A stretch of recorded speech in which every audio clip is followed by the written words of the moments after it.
The rain fell hard on the old military base outside Seoul. Dr. Hyun wiped water from his glasses as he stared at the metal door they had just uncovered. No one had opened this door in at least 50 years, maybe longer. "Are you sure about this?" asked Dr. Minji.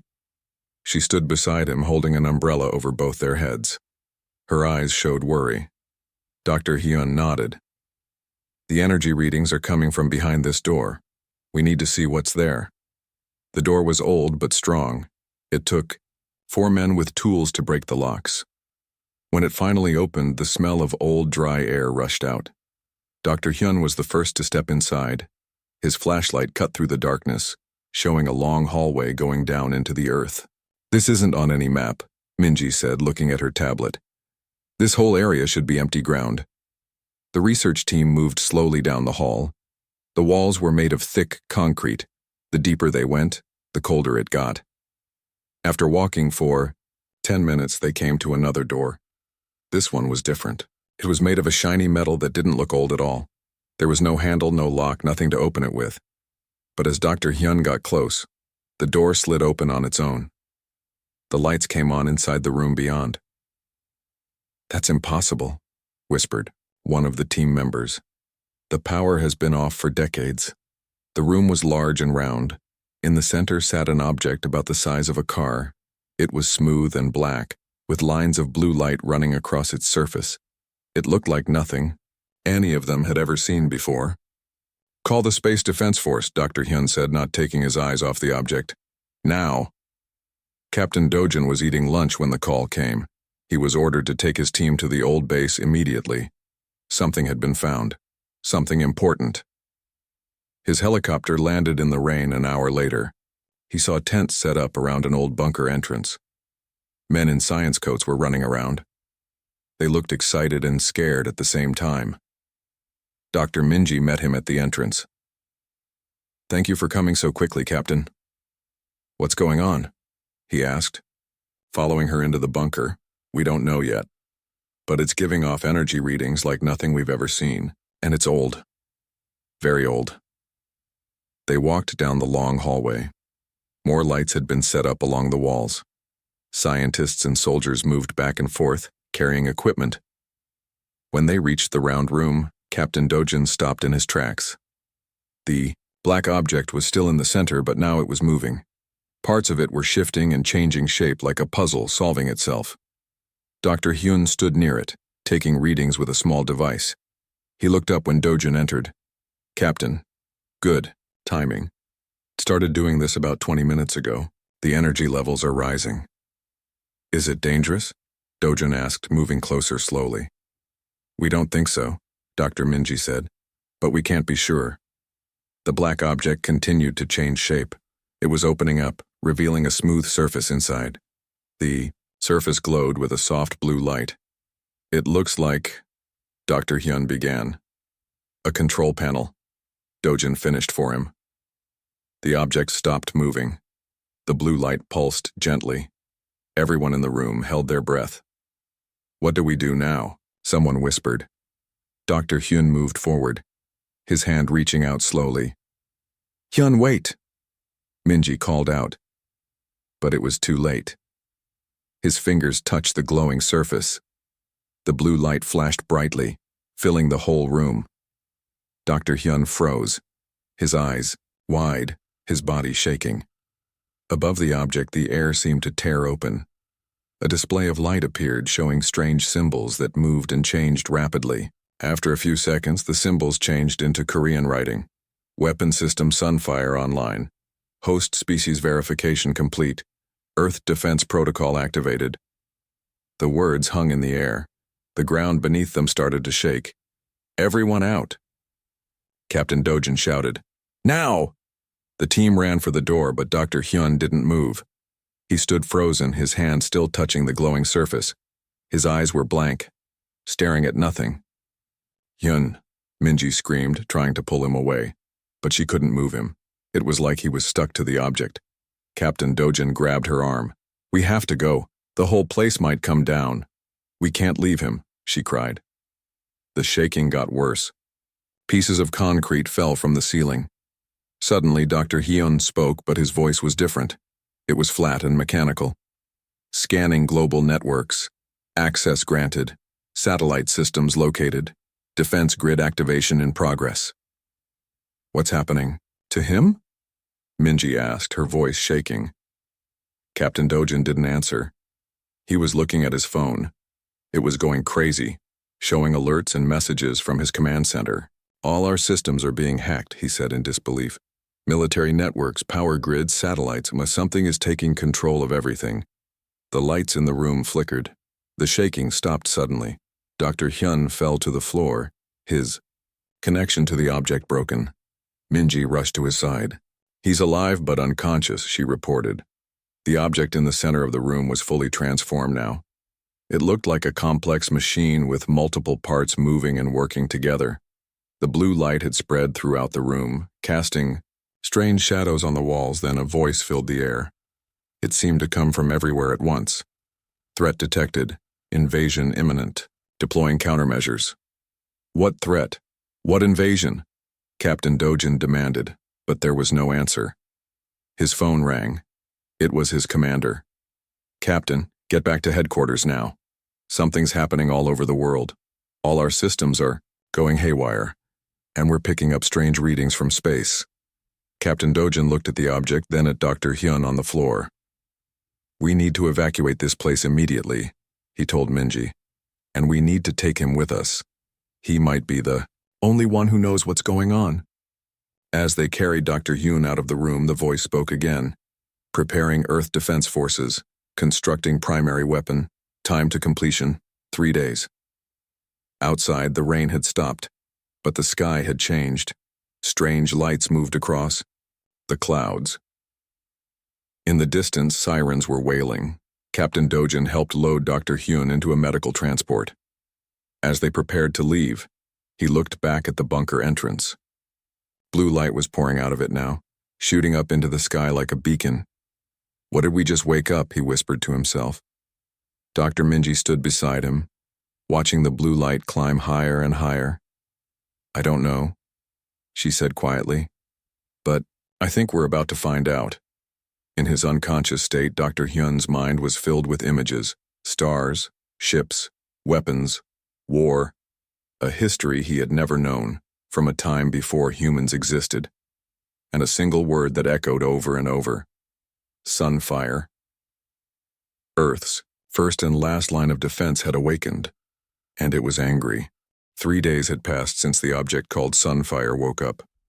The world was in chaos. Dr. Hyun lay in a hospital bed inside a military base. Machines beeped around him. Soldiers stood guard at his door. He had not woken up since touching the strange object. Dr. Minji sat beside his bed, checking his brain scans on a tablet. The patterns were like nothing she had ever seen before. It was as if his brain was processing huge amounts of information, even while he slept. Any change? Captain Dojin asked as he walked into the room. Minji shook her head. His brain activity is still off the charts, but he won't wake up. Dojin looked tired. He hadn't slept much in the last 3 days. No one in the military had. You need to see this, he said, turning on the TV in the room. The news showed pictures from space. Something huge was being built in orbit around Earth.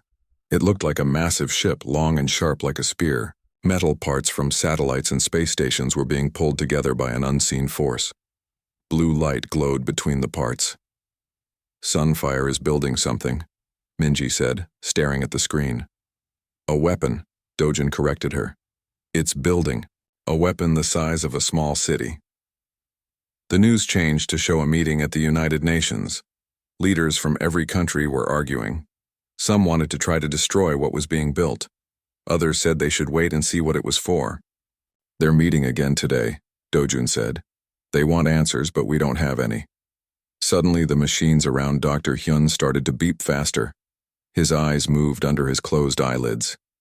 He's dreaming, Minji said, or remembering something, as if on cue Dr. Hyun's eyes snapped open. He sat up quickly, gasping for air. Hyun! Minji cried, rushing to his side. Can you hear me? Are you okay? Dr. Hyun looked at her with confused eyes. Then slowly, His face cleared. "Minji," he said softly. "How long was I out?" 3 days, Dojin said, stepping closer. "Doctor, what happened to you?" "What is Sunfire?" Dr. Hyun rubbed his head. "It's hard to explain. When I touched it, it put information in my mind. So much information. I'm still sorting through it all." "What kind of information?" Minji asked. "History," Hyun said. "A history we never knew about. There was a civilization on Earth long before humans, millions of years ago during the time of dinosaurs. They were like us, but different. They called themselves the first ones." Dojin looked skeptical. "That's impossible. There's no evidence of an advanced civilization from that time." "Because they were wiped out," Hyun said. His voice was steady, but his hands shook. "They were attacked by aliens called the Harvesters. Huge ships came and destroyed almost everything. The first ones fought back, but they were losing. So they created Sunfire as their last hope. And now it's awake," Minji said. "Why? After all this time, why now?" Dr. Hyun's face darkened. "Because they're coming back, the Harvesters. Sunfire can sense them approaching our solar system." Captain Dojin's phone rang. He answered it, listened for a moment, and his face went pale. "Astronomers have detected something beyond Neptune," he said after hanging up.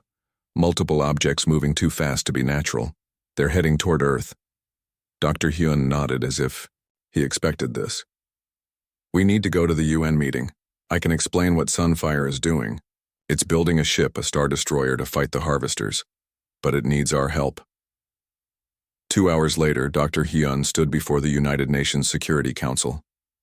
The room was tense. On screens around the walls, they could see the massive ship being built in orbit. Sunfire was created as a last defense, Dr. Hyun explained. It was programmed to sleep until the Harvesters returned, then wake up and prepare for battle. "And these Harvesters," the French representative asked, "what do they want?" "Resources," Dr. Hyun said simply. "They strip planets bare, take everything useful. They don't care if those planets have life on them." "Why didn't this Sunfire stop them the first time?" the American representative demanded. "It tried," Dr. Hyun said. "But it was too late. The first ones were already mostly wiped out. Sunfire managed to damage the Harvester fleet enough to make them retreat, but it knew they would come back someday to finish the job." The room went quiet as everyone took in this information. Dr. Minji stepped forward. "We've made a breakthrough in communicating with Sunfire. It's an artificial intelligence, but it's also more than that. It carries the collective knowledge and will of the first ones." She touched a tablet, and a hologram appeared in the middle of the room. It showed the ship being built in space, now nearly complete. "Sunfire calls this vessel Vengeance," she said. "It's designed to fight the Harvester fleet, but it needs human operators. The first ones built it to work with beings like themselves, and humans are close enough." Captain Dojin joined them. "I've been authorized to put together a team to go to this ship. Sunfire has agreed to let us board once it's complete." On another screen, a new image appeared. It showed the edge of the solar system. 7 massive objects were visible, moving steadily inward. "The Harvesters will reach Mars in 2 weeks, Dr. Hyun said. And Earth 1 week after that. We don't have much time." "How do we know this Sunfire is telling the truth?" the Russian representative asked. "Maybe it's the real threat." Dr. Hyun touched his temple. "I've seen what the Harvesters did to the first ones. Sunfire showed me. Trust me, they are the enemy. Sunfire was built to protect Earth, not harm it." As if hearing his words, the lights in the room flickered. Then a voice spoke through the sound system. The same voice from the bunker. "Protect Earth at all costs. The Harvesters have returned to complete what they started millions of years ago." The representatives looked around in alarm. "It's in our systems," the Chinese representative said. "It's listening to us." "Yes," Dr. Hyun confirmed. "Sunfire is everywhere now. In every network, every system. It's preparing us for war." Outside the UN building, people gathered in the streets looking up at the sky. The massive ship in orbit was visible even in daylight. a dark shape against the blue. News reports showed similar scenes from cities around the world. Some people were afraid, others prayed, but all eyes were on the sky. Back in the meeting room, the UN Secretary General stood up. It seems we have no choice but to trust this guardian from our past. What does Sunfire need from us? Dr. Hyun looked at Captain Dojin and Dr. Minji, then back to the council. Brave people, he said. People willing to fight for Earth. Because, make no mistake, this will be a fight for our very survival. The world watched in fear as the harvester ships passed Jupiter. There were 7 of them, each bigger than any ship humans had ever built. They looked like giant metal squids, with long arms that could stretch out to grab things. Captain Dojin stood on the bridge of the space station and looked out at Earth below. In 1 week, those ships would reach his home. The thought made his stomach tight. Captain, it's time, said his second-in-command. The shuttle is ready. Dojin nodded. Today he would lead a team to board Vengeance, the massive ship Sunfire had, built in orbit. It was humanity's only real hope against the harvesters. Dr. Minji was already waiting at the shuttle. She had a team of scientists with her, all looking nervous but determined. Ready? Dojin asked her. As ready as I'll ever be, she replied. I've studied the interface technology as much as possible. I think I can help your team connect with the ship's systems. They boarded the shuttle and took off. As they flew toward Vengeance, they got their first close look at it. The ship was huge, almost 10 kilometers long.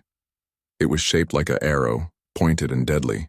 The metal was black with lines of blue light running through it, just like the Sunfire object that started all this.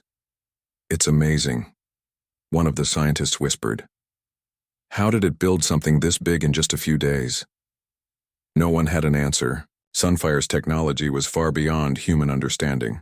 The shuttle docked with Vengeance smoothly, as if the bigger ship was guiding them in. When the doors opened, blue lights came on in the hallway beyond. It's welcoming us, Minji said. Captain. Dojin led the way, his hand on his gun just in case. But there was no danger. The ship was quiet and empty. The team followed the blue lights through the ship. The halls were big, made for beings slightly taller than humans. After walking for 10 minutes, they reached what looked like a control room. There were seats in front of strange panels with glowing symbols. This must be the bridge, Dojin said. As they entered, a voice spoke. It was Sunfire. Welcome, humans.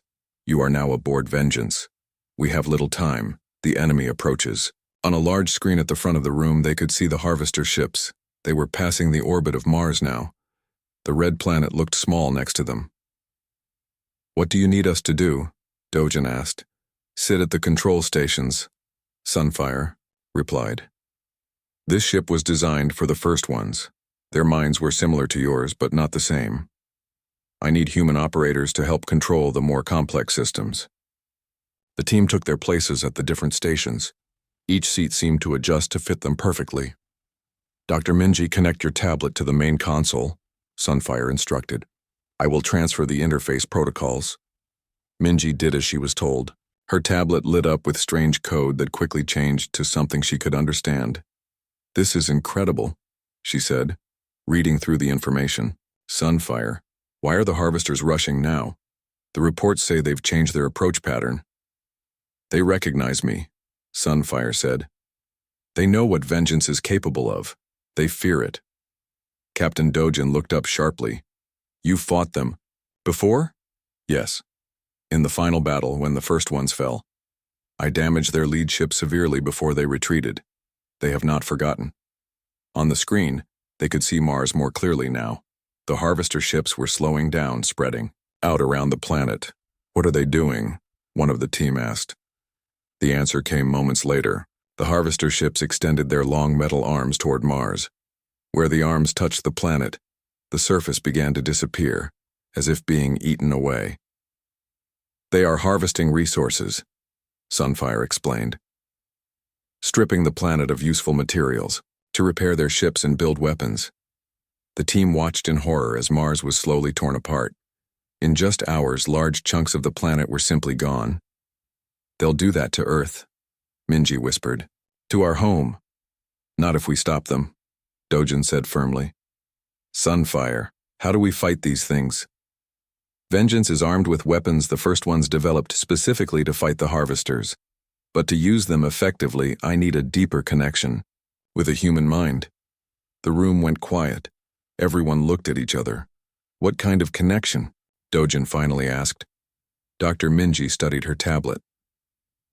It looks like a neural interface, a partial merger of human consciousness with Sunfire's AI. Is it safe? Someone asked. Unknown, Sunfire replied honestly. The first ones designed it for their brains. Humans are similar, but there are differences. The risk is significant. Captain Dojin stood up. I'll do it. Captain, no, Minji protested. We don't know what it will do to you. We don't have time to debate this, Dojin said. The harvesters will reach Earth in days. Someone has to connect with Sunfire, and as the military leader of this mission, that someone should be me. No one argued further. They knew he was right. What do I need to do? Dojun asked. Sit in the main control chair, Sunfire instructed. The interface will extend to connect with your neural pathways. Dojin sat in the large chair at the center of the bridge. The moment he did, small blue lights appeared around his head like a crown. This will be uncomfortable, Sunfire warned. Are you ready? Dojin took a deep breath and nodded. Do it. The blue lights intensified. Dojin's body went rigid, his eyes wide open. He gasped once, then went completely still. Captain, Minji cried, rushing toward him. Do not interfere, Sunfire said. The connection is forming. For one terrible minute, Dojin didn't move or breathe. Then suddenly he inhaled sharply and blinked. But when he looked at them, his eyes were different. Blue light flickered behind them. I can see them, he said. But his voice had changed. It was still his, but with something else mixed in. I can see everything. Dojun? Minji asked carefully. Are you okay? Yes and no, he replied. I'm still me, but I'm also connected to Sunfire now. I can see what it sees, know what it knows. He turned to look at the screen. The harvesters aren't just taking resources. They're killing worlds. They target planets with intelligent life and destroy them before they can become threats. That's why they attacked the first ones, Minji realized. Yes, and they would have completely destroyed Earth if Sunfire hadn't damaged their lead ship, forcing them to retreat. Now they're back to finish what they started. The harvester ships were moving again, leaving the ruined remains of Mars behind. They were heading straight for Earth. We need to move, Dojun, Sunfire said. Everyone secure yourselves. Vengeance is about to enter combat. The team strapped into their seats, the ship hummed with power beneath them. What's the plan? Minji asked. We meet them before they reach Earth, Dojun replied. We fight, and we make them regret ever coming back. Vengeance surged forward, its engines flaring with blue fire. On Earth below, millions of people watched. As humanity's last hope raced to meet the enemy that had once wiped out an entire civilization, the final battle for Earth was about to begin. Vengeance moved fast through space, headed straight for the harvester fleet. On the bridge, Captain Dojin sat in the control chair, his mind linked with Sunfire. He could see everything. The ships, their weapons, their weak points. They're changing. Formation, he said. They know we're coming. Dr. Minji watched the main screen. The 7 harvester ships were spreading out, forming a half circle.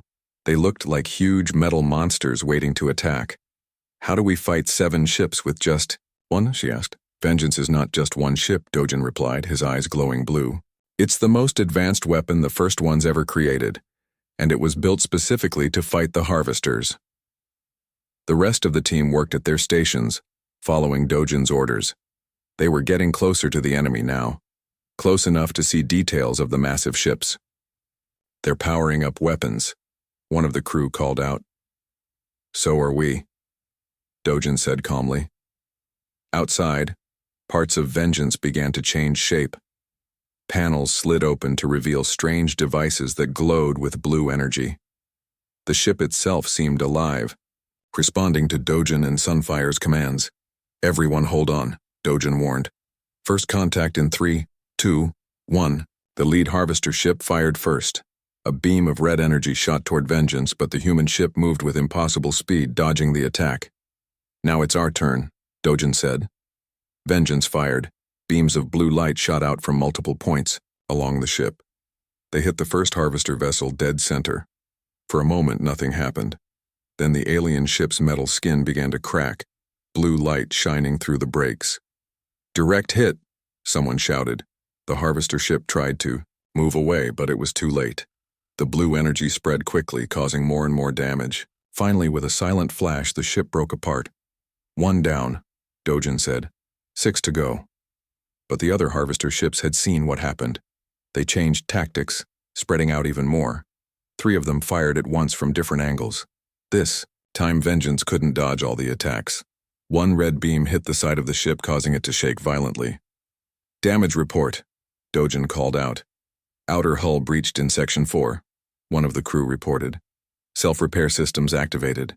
Through his connection with Sunfire, Dojin could feel the damage like a wound in his own body.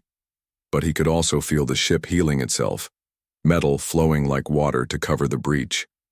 "Target the one on the left," he ordered. "Full power, to forward weapons." Vengeance fired again. Another harvester ship took heavy damage but didn't break apart like the first one. "They're adapting," Dojin said, "changing their shields to resist our weapons." The battle continued. Vengeance destroyed a second harvester ship, then a third. But each victory became harder than the last. The alien ships were learning, changing their tactics, and Vengeance was taking damage too. More and more red beams found their mark. The self-repair systems couldn't keep up.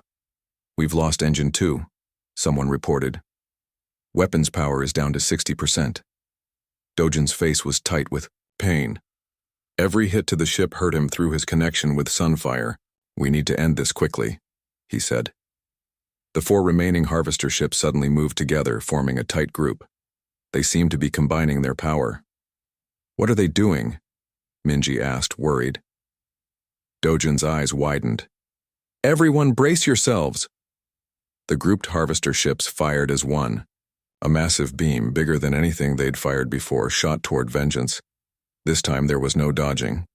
The beam hit the human ship head-on. The impact was tremendous. People were thrown from their seats. Lights flickered. Parts of the bridge cracked open. Dojin screamed in pain, the neural link transferring the ship's damage to his mind. When the chaos settled, things looked bad. Vengeance was badly damaged. Many systems were offline. The ship drifted in space, barely under control. "Captain." Minji rushed to Dojin's side. Blood ran from his nose and ears.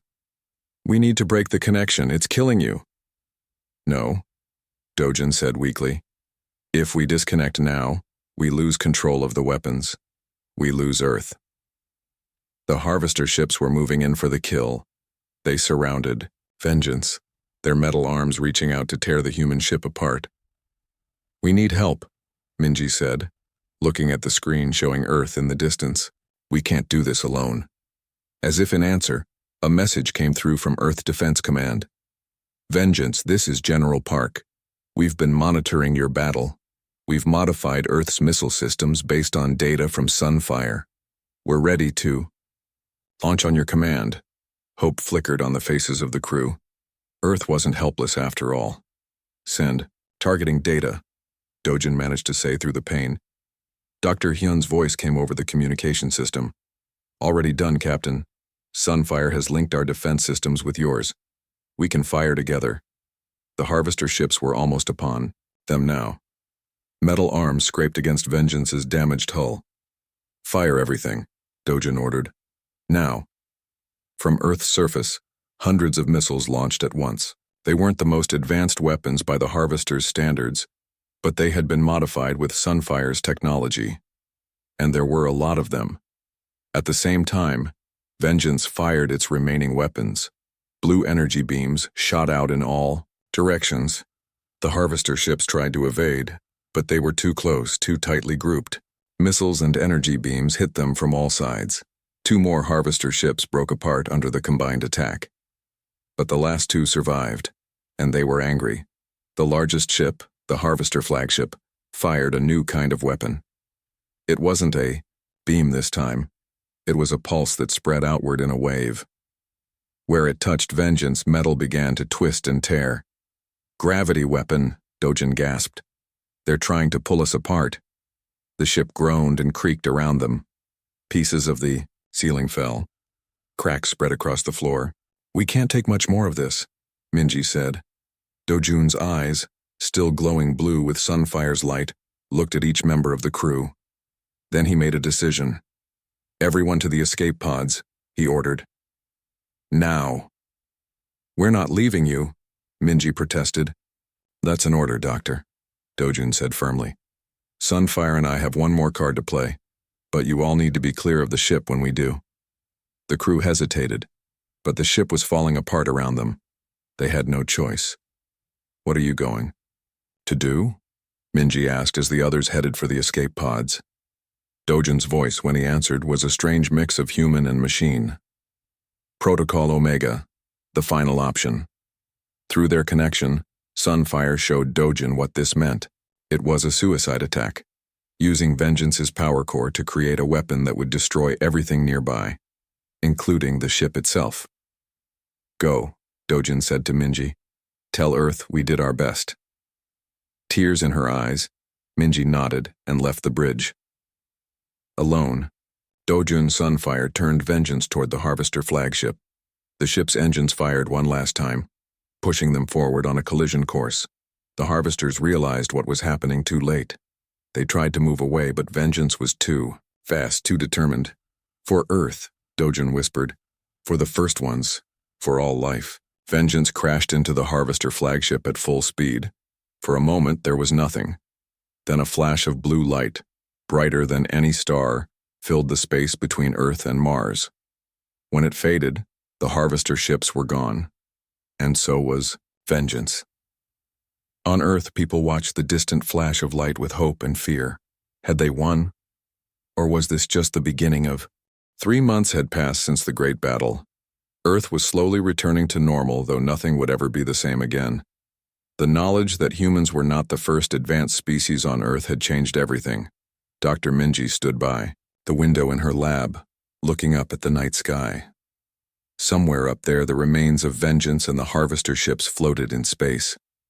Search teams had been looking for any sign of survivors, but no one really expected to find any. Captain. Dojun was gone. His sacrifice had saved Earth, but the cost was high. "Dr. Minji," her assistant called from the doorway. "Dr. Hyun is here to see you." Minji turned as Dr. Hyun walked in. He looked better than he had in months. The dark circles under his eyes were finally fading. "How are you?" he asked. "Working," she replied with a small smile. "Always working. How about you?" "The same. The data from Sunfire has opened up so many new areas of research. We're learning things about physics and technology that would have taken us centuries to discover on our own." Hyun walked to a table where parts of the original Sunfire object were laid out for study. After the battle, it had stopped working. The blue light had gone out. Most scientists believed that when Vengeance was destroyed, Sunfire itself had died as well. "Any progress with this?" Hyun asked, touching one of the metal pieces. Minji shook her head. "Nothing. It's just dead metal now." Her computer beeped with an incoming message. It was from the Space Defense Force. "Turn on the news," the message read. "Now." Minji grabbed the remote and turned on the TV. A breaking news alert was showing. Images from space. A debris field near Jupiter was lighting up with energy readings. "What's happening?" Hyun asked, moving closer to the screen. "Something's active out there," Minji said, her heart beating faster. "In the debris field from the battle." The news switched to a live feed from a space telescope. Among the floating pieces of destroyed ships, something was glowing blue. It was moving. Minji's phone rang. It was General Park from Earth Defense Command. "Are you seeing this, Doctor?" he asked without greeting. "Yes. What is it?" "We don't know yet, but we're picking up a signal. It's broadcasting on all frequencies." As if on cue, the TV screen changed. The news anchor looked shocked as he reported that a signal was being received worldwide. Then the screen changed again, showing only a blue light pulsing like a heartbeat. A voice spoke, a voice Minji recognized instantly. "This is Captain Dojin of the Earth Defense Force. Can anyone hear me?" Minji's hand flew to her mouth. "It can't be," she whispered. "We're tracing the signal," General Park said in her ear. "It's coming from an escape pod, one of Vengeance's escape pods." "But all the escape pods were accounted for," Minji said. "Everyone made it back except Dojun," Hyun finished for her. "He stayed behind." "We're sending a rescue ship," General Park said. "It will take them 3 days to reach the pod. Can you be ready to join the medical team when it returns?" "Of course," Minji said, still in shock. "But how is this possible? How could he have survived?" No one had an answer. 3 days later, Minji stood in the landing bay of the space station, waiting for the rescue ship to dock. Dr. Hyun stood beside her, along with General Park and a full medical team. "The pod is badly damaged," General Park told them. "It's been drifting out there for 3 months. By all rights, anyone inside should be dead." "But you said you detected life signs," Minji said. "Yes, one life sign. But it's strange. Not exactly human." The rescue ship docked with a gentle thud. Everyone tensed as the doors opened. 2 space defense officers came out first, followed by a medical team escorting a floating stretcher. On the stretcher lay Captain Dojin. He was alive, but changed. Blue light flickered beneath his skin. His eyes, when they opened, glowed with the same blue fire that had been Sunfire's signature. "Dojin?" Minji stepped forward, hardly believing what she was seeing. His eyes focused on her. "Minji," he said, his voice a strange mix of human and something else. "We made it." "We?" she asked. "Sunfire and I. We are together now. When Vengeance was destroyed, Sunfire transferred part of its consciousness into my mind. It kept me alive. In the escape pod. The medical team moved Dojin to the station's hospital. Tests showed that his body was changing. Nanomachines were rebuilding him from the inside out, making him stronger, different. "He's not just human anymore," Dr. Hyun explained to General Park. "He's becoming a hybrid, part human, part Sunfire technology." "Is he dangerous?" the general asked quietly. "I don't think so. He's still Dojin. But he has Sunfire's knowledge now. All of it." In the hospital room, Minji sat beside Dojin's bed. He was stronger now, able to sit up and talk. "What happened out there?" she asked. "After we left. We crashed Vengeance into the Harvester flagship," he said. "The explosion destroyed both ships and the remaining Harvesters. But at the last second, Sunfire moved part of itself into my mind and got me to an escape pod. We've been drifting ever since, too damaged to send a signal until now." "Why did it save you?" "Because it needs me. Sunfire was created to protect Earth. That mission isn't over." Dojin's face grew serious. "The Harvesters we fought were just scouts, Minji. The first wave. There are more out there. Many more." A chill ran down Minji's spine. "You're sure?" "Yes. Sunfire can sense them. They're gathering in the Kuiper Belt, preparing for a larger attack." General Park had entered the room in time to hear this. "How long do we have?" "Months. Maybe a year," Dojin replied. "But this time we'll be ready." He held up his hand. Blue light glowed beneath his skin. "Sunfire didn't just give me its knowledge. It gave me the ability to build more ships like Vengeance. Better ones. And I can teach others how to connect. With them, like I did." "An entire fleet," General Park said, understanding dawning on his face. "Yes. Earth won't just be defending itself next time. We'll be taking the fight to them." Minji looked at the man who had once been just Captain Dojin. Now he was something more, a bridge between humanity and the legacy of the first ones. "Will you help me?" he asked her. "There's so much work to do." "Of course," she said without hesitation. "Where do we start?" 3 weeks later, in a new facility built specially for the project, Dojun stood before representatives from every major nation on Earth. His eyes glowed blue as he showed them the plans for Earth's new defense fleet. The first ones failed because they weren't ready, he told them. They created Sunfire too late, but we have time, we have knowledge, and we have something they didn't have. What's that? Someone asked. Dojun smiled, a flash of his old human self showing through the blue glow. Unity. When the harvesters return, they won't find a planet divided. They'll find a planet ready to fight back. Outside the facility, construction had already begun on the first of the new ships. Workers moved back and forth, guided by Dojun's designs.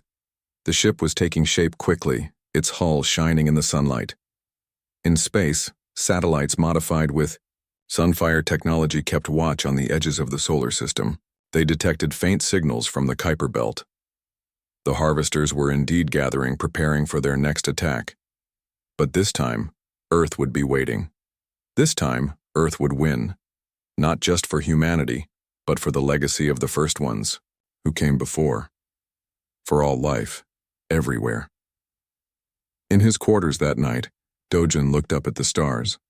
Part of him was still the human captain who had volunteered for a dangerous mission, but part of him was now Sunfire, ancient, powerful, and very, very angry.